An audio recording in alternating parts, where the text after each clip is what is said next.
Welcome to Talk TV Media Network, the #1 independent news media and talk-provoking station online. Whether it's tradition, politics, health, religious, sports, entertainment, or business talk, we are here to serve you. Join us now. Subscribe, like, and follow. Who they bring the truth? Who they bring the truth? Who they bring the truth? Talk TV. Who they shine the light? Who they shine the light? Talk TV. From Liberia to the world. From Liberia to the world. We not just the talk, we they speak with sense. Truth we they share, no pretense. From Makona to Lofaland, we make the people understand. Talk TV Media Network, we talk truth. Stories way matter from me and you. Talk TV Media Network, we shine light, bringing hope in the dark of night. From Morovia to the global stage, we go write the truth on every page. Mama they watch, Papa they hear, you them dance when the sound is clear. We know they fear, we stand tall. Talk TV Media, voice for all.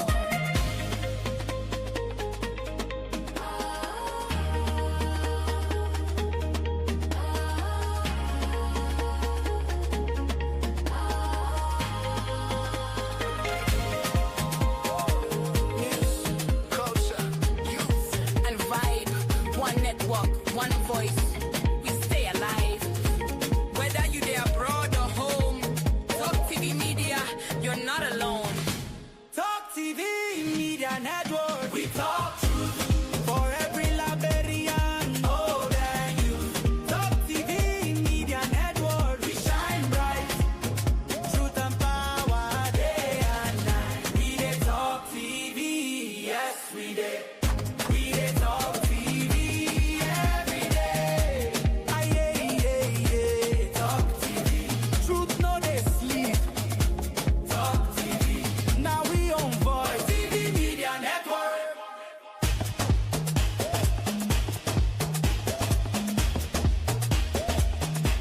Talk TV.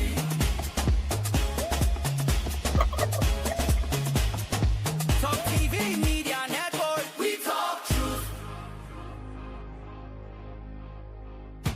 Talk TV Media Network, we talk truth. We talk truth. We speak truth to power. Folks, welcome. My name is Sam Gadu. I am here to share a little bit of light, truth to power, historical perspectives, historical views when it comes to our three nations, especially the two nations that have problems going on right now, which is Liberia and Guinea at the border. So those of you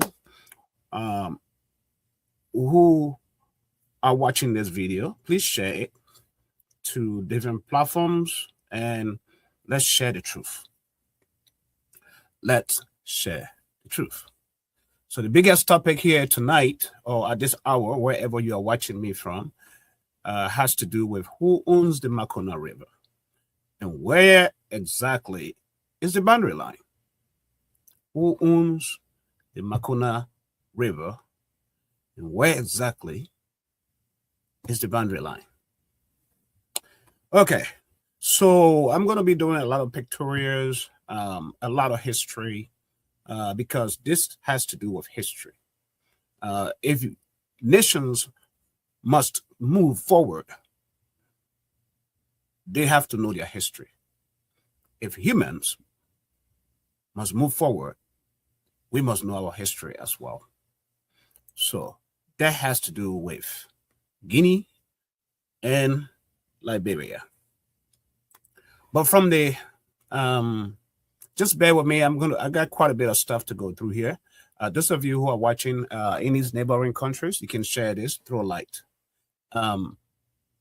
From a historical standpoint, we know that these nations has always been brothers, sisters, living together in peace, unity, oneness, except years and years and decades ago, through the power of colonial powers, the powers that be, these communities, these nations were divided.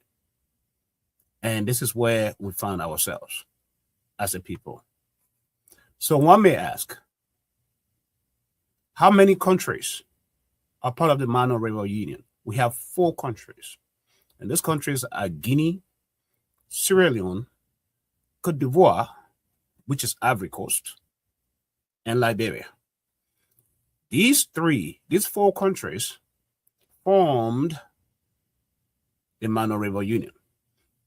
But initially, it was 3 countries at first.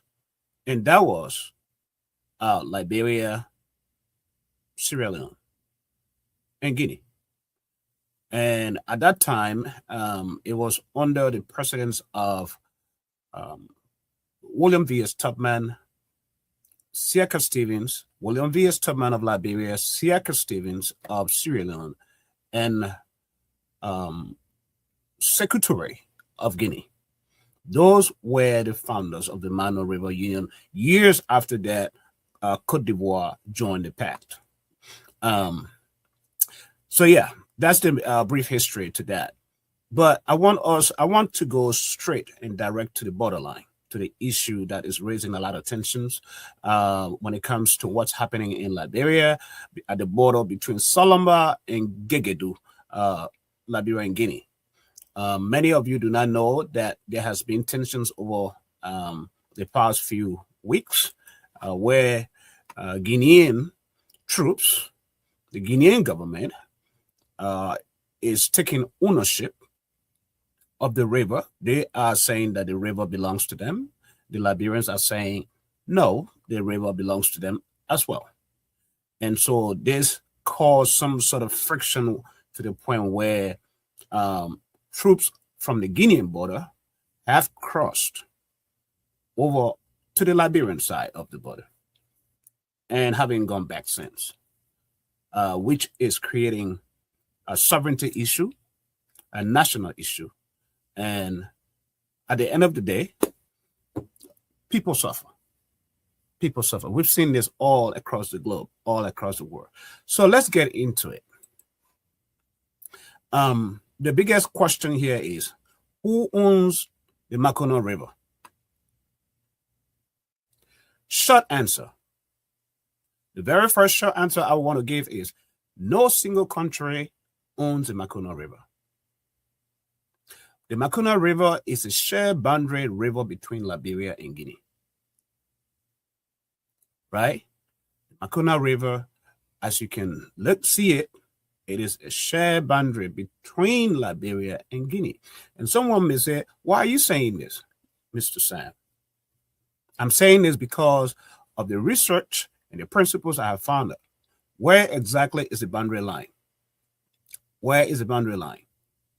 And what agreements Liberia, Guinea, Sierra Leone, and Ivory Coast have had long during the colonial power, right? So let's get back to that. In international boundary law, when a river separates 2 countries, there are usually 2 possible rules. 2 possible rules. And those rules are, let me bring my stuff here quickly so I'll be able to bring that up. Those 2 rules are the midline, median line, some may call it, principle, and that has to do with the border. The border runs through the center of the river when also each country controls its side. That is the number 1 rule, the midline rule principle. The border runs through the center of the river. Also, under that midline rule, we have each country controlling its side. And then the second rule is the Torwick principle, which is the most common, right? And with the Torwick principle, the border follows the deepest navigable channel of the river. This is the rule most often used globally. That is the rule that is most often used globally. Who owns the Makona River? Where exactly is the line? I want you to bear those two principles in mind. In the case with Liberia and Guinea, historically, this is the historical reality I'm talking about. The boundary between Liberia and Guinea was established through treaties between Liberia and France, which controlled Guinea at the time. When was this done? 1892 agreement. That was the 1892 agreement, and the 1907 convention, and the 1911 settlement. Let me go over that. People just want to take stuff and run with it. No history attached, how this all came into being. There are three agreements that we are talking about here. The 1892 agreement, the 1907 convention, and the 1911 settlement. These agreements recognize, one, rivers like the Makona River as natural boundaries. Two, established that the river itself separates the two countries. Three, led to later boundary surveys and markers. In practice, the boundary along the Makona River is generally understood as the mid-channel, center line of the river. So, what do I mean by that? It means Liberia controls its side of the riverbank. Guinea controls its side. The boundary runs in the middle of the river. I want people to understand that this presentation is not emotional. This is a historical fight I'm providing for us all, because there are so many sentiments and emotions concerning this stuff that is going on. So someone has to step out of all of the sentiments and emotions and friction and bring the truth. Now, let's move on. Important clarification. The land on either side of the river belongs to the respective country. Crossing the river is crossing an international boundary line, right? So if you are crossing the river, you are crossing. Let me put a slide up for you guys to understand what I mean. Crossing the river is crossing an international boundary line.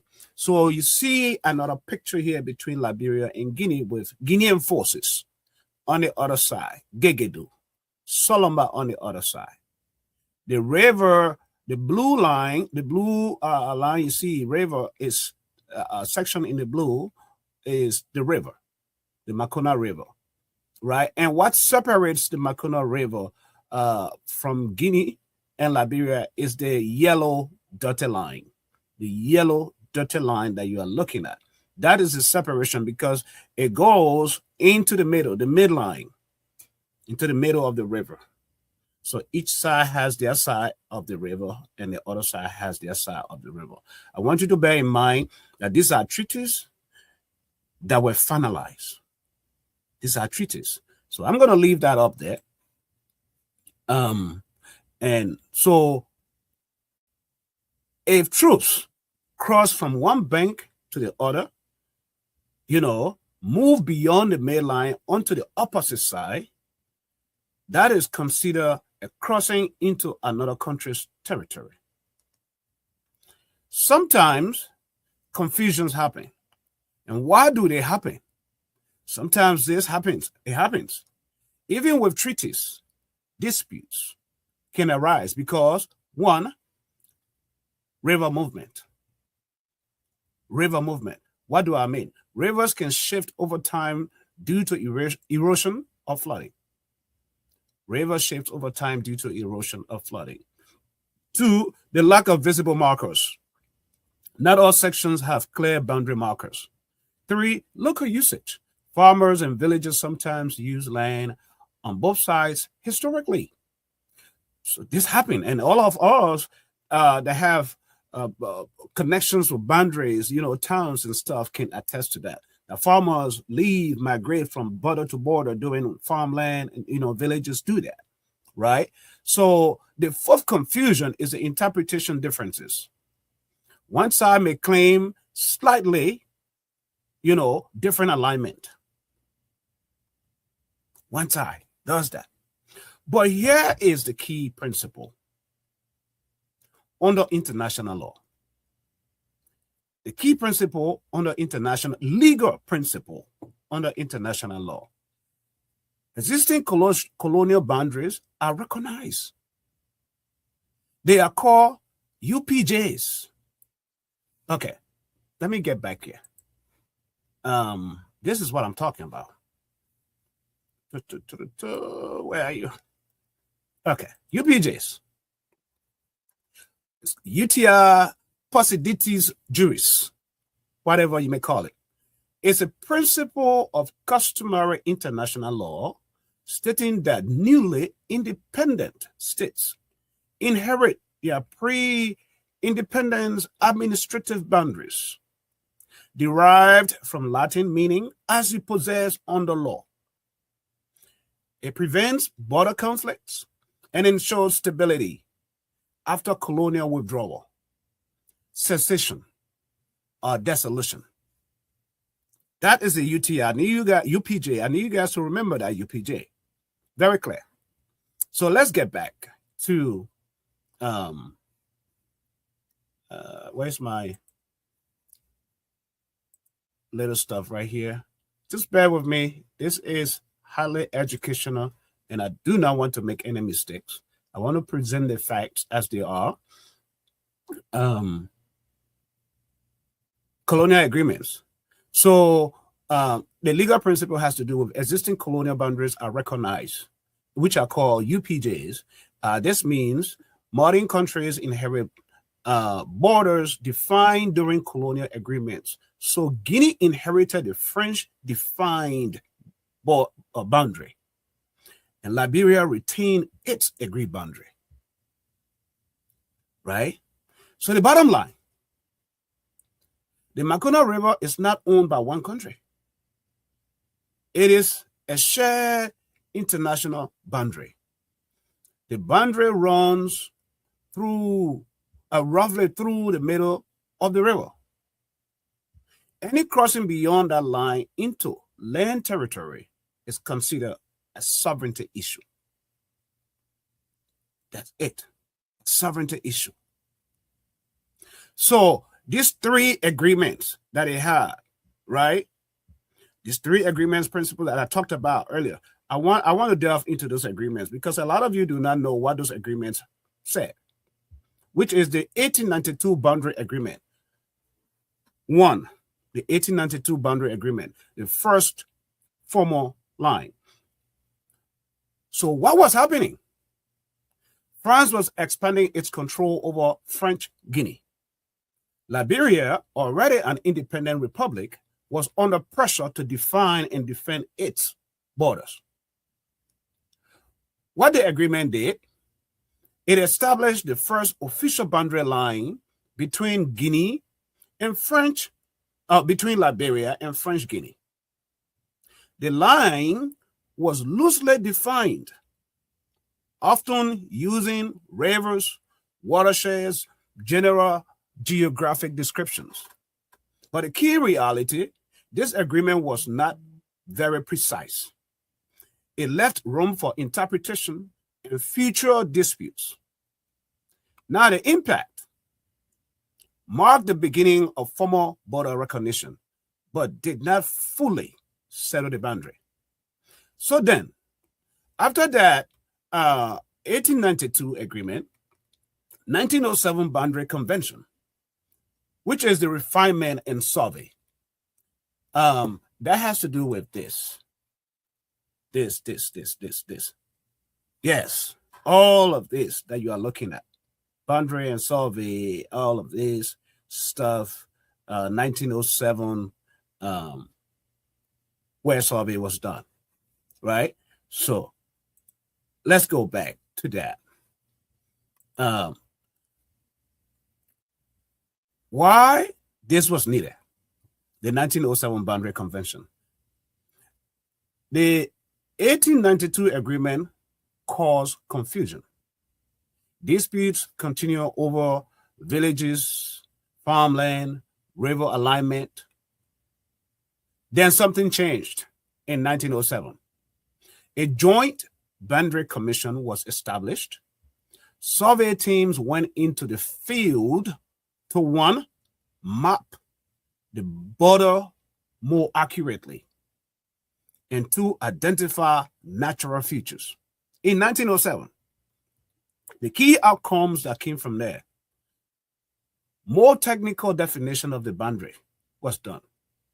Greater reliance on rivers like Makona, the Mano River, the Moro, all of that. Specific geographic reference points. This all took place during the 1907. But in the impact thereafter was a reduced ambiguity, but still require final clarification. So then, the 1911 boundary settlement, which is the final clarification. And this is the history, because a lot of people say, oh, there is paper, there is this, there's documents to prove. Yes, there is documents to prove. But if we all go with documents and what the law has to say, you will find out who is encroaching someone else's land. And that way we just don't have to deal with stories, he sees, he says, she say, and all of that stuff, right? Yes. All of this took place during the European colonial expansion, colonization of Africa, the scramble for Africa. That's why this took place. So now the final clarification, 1911 boundary settlement. What this agreement did, this was the final and most important settlement. What it did, it clearly defined the boundary using natural features. Two, it confirmed rivers as official dividing lines. Let me repeat that, since this was a final agreement. In that final agreement, what it achieved was it clearly defined the boundary using natural features, and also it confirmed rivers as official dividing lines. Critical for your case. For this case of Makona River, the Makona River became a recognized boundary line at that time, meaning Liberia, one side of the river, Guinea, the other side. Boundary runs along the middle channel of the river. Right? Okay, so additional actions within that time was taken. The boundary markers and coordinates were established. The agreement also became the legal foundation of today's border. That's why a lot of people don't know. That agreement became the legal foundation of today's border. After independence, very important. When Guinea gained independence in 1958, it inherited the colonial borders defined by France. That's what happened. Follow closely. When Guinea gained independence in 1958, it inherited the colonial borders defined by France. This follows a key legal principle, the UPJ principle now, which is a UTI Possidetis Juris, meaning African countries keep colonial era borders after independence. Also, it prevents endless territorial disputes. Right? So then, the question one may ask, what then, today, in today's reality, what this means? How important is the situation that is arising at the border between Liberia and Guinea from a legal standpoint? Legally, folks, Liberia-Guinea boundary is internationally recognized based on the 1911 settlement. It is also supported by international law.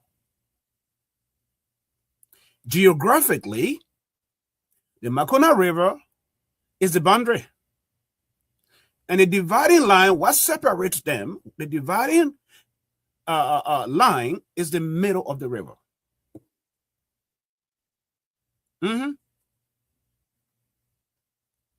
Yes. The border is not arbitrary. It is based on formal agreements 1892, 1907, 1911. The Makona River has long been recognized as a dividing line. Both countries are expected to respect the historical and legal boundary. Any crossing beyond that line raises serious sovereignty concerns. That's it, folks. Simple visual summary. 1892, 1907, the final one, 1911. The survey, the 1892, the first boundary, rough, unclear. The 1907 survey and refinement. The 1911 final legal boundary using waivers. That's what happened. That's what happened. So if you look at, let me go to the map, this map. If you go to this map and you see the blue river right there is the one you see is the Makona River. As you can see, a lot of you can read. You see Gegedu on the other side, Bakodu, Bekata, all of those, Mendekoma, Foya is all of there. It gives you a clear understanding as to where the border is. And if you understand from the colonial powers what they did, let me bring this. The scramble for Africa. Let me remove this line as well. This, whatever that's in a way. The scramble for Africa, you see that when Africa was divided, so many countries, Portuguese, Germany, Belgium, British, in the red, French, right there, all in the blue, But look at Liberia, free Liberia. Liberia was the only independent, free, and free Ethiopia. Ethiopia then, as well as Liberia. So this is what happened. This happens after the Berlin Conference. Africa after the Berlin Conference. So history, what must guide us to quit fighting and killing each other is history. A shared identity that we all go through. And also agreements. Countries must honor these agreements. The reason why nations are at war today is because certain people, certain countries do not want to respect their agreements, their boundary line. So in moving forward with this case that is taking place right now between Liberia and Guinea, I want us to look at a clear legal position, because Liberia could use this. Liberia could use this from the legal standpoint. And I believe that's probably what they are doing. Liberia's position on the Makona River boundary. The boundary between Liberia and Guinea is not disputed in law. It is grounded in the 1892 boundary agreement, the 1907 boundary convention, and the 1911 final settlement. These agreements signed between Liberia and France on behalf of Guinea established that the Makona River is the international boundary. The dividing line runs along the mid-channel of the river. Under international law, UPJs, Guinea inherited these boundaries in 1958. Liberia retained its recognized sovereignty. Right? So any crossing of armed forces beyond the river's midline into Liberian land, one, it constitutes a violation of territorial sovereignty, integrity. Two, it contradicts established treaties and international law. Three, it undermines the recent Mano River Union communique committing to peace. Yes. So the understanding here is in context. What matters on the ground? Solomba is the Liberian side of the Makona River, where the Guinean forces are occupying, and they shouldn't be occupying. They have violated Liberian sovereignty. Guinea lies across the river, northeast, depending on section, northeast. The center of the river is the boundary. So standing on Liberia's riverbank is Liberia, crossing River May Point, entering Guinea. Crossing onto opposite bank, clearly territorial entry. That's what happens. So if Liberia was to raise this issue with ECOWAS, with AU, with United Nations, they have a good point, a very good reason.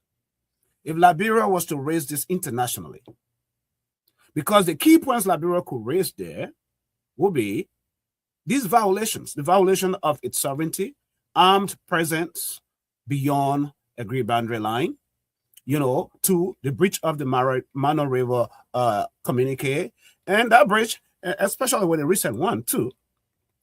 This is where the presidents met. Many of you are aware of this. The three presidents have their assigned folders in their hand, and also Ivory Coast, as the fourth member, was just an observer to the process. These were discussions that were held by legal scholars, by foreign ministers, and then put into paper documents before this president signed. And this was signed in Conakry. The president of Liberia and the president of Sierra Leone traveled to the president of Guinea to have this agreement because of these scammages that is disturbing the peace of the neighboring countries. So these are some of the things that Liberia could raise. The breach of the MROU communique. Leaders agreed to maintain status quo.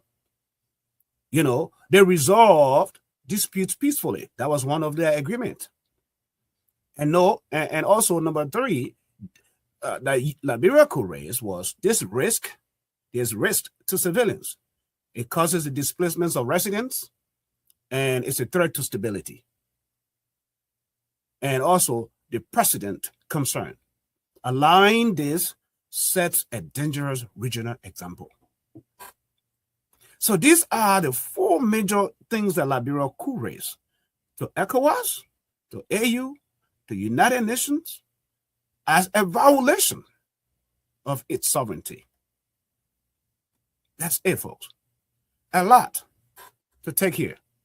A lot. I want us to delve through this. I chose this time to go through this because there's so much he says, she says, he says, she says, the misunderstanding. There are legal documents. Where is the line? Understanding the Makona River. Where is the line? Tonight, we ask a simple but powerful question. Where exactly is the boundary between Liberia and Guinea? Because this answer is not based on opinion. No, it is based on history, on agreements signed in 1822, in 1907, and finalized in 1911. These agreements establish that the Makona River is not owned by one country, but shared as a boundary. The line runs through the middle of that river. So when you cross on the other side, you violate someone else's sovereignty. But something I want all of us to bear in mind as I close this. I will be bringing more of this, but this is just somewhere. So before I take leave of you, this is something I really, really want you all to notice. At the border, right? At that border between Liberia and Guinea, at that border, this photo, this map. Along that border, you're going to find the Kisis in Foya. the cases in Koindu, the cases in Kalahon, Daru, Gegedu, Masenta, Kisidugu, Kinema. These are families that live along with Loma, Bandi, Madingo. They all live as brothers, uncles, sisters, intermarriages, all along these years. Why? The biggest question, why would today someone out of self-greed or for their own purpose or reason want to come and divide these families, these people that have lived years and years and years together, separate? Because the bond of unity that binds us together is more stronger than the one that divides us as a people. So unity bonds us more together.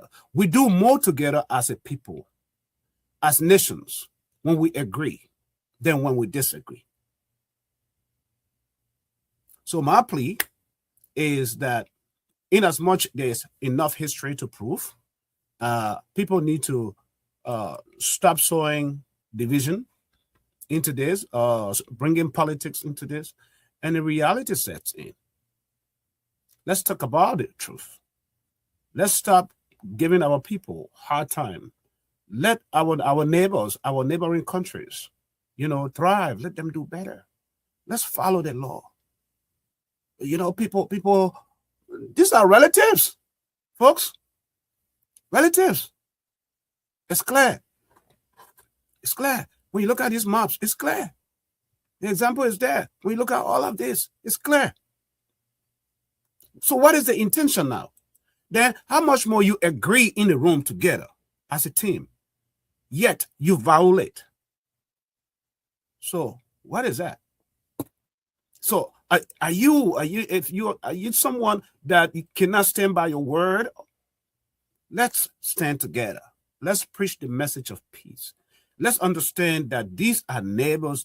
We are all neighbors. We are all relatives from a historical standpoint, and there's no way to divide that history. There's no way anybody can divide that history. So in order for Liberia, Sierra Leone, Guinea, Ivory Coast to move forward, they must live in peace as brothers and sisters. We all must live in peace as brothers and sisters. Right there. That is the ultimate. Don't let them divide us. God, that's their job. That's what they want to do, to divide us. So look at it. The actual river right now as it is. This is it that you are looking at. That is the Makona River right there. So folks, I look forward to seeing you another time with another story or video, just to help us, understand what is going on at the border and how all of us can rally together.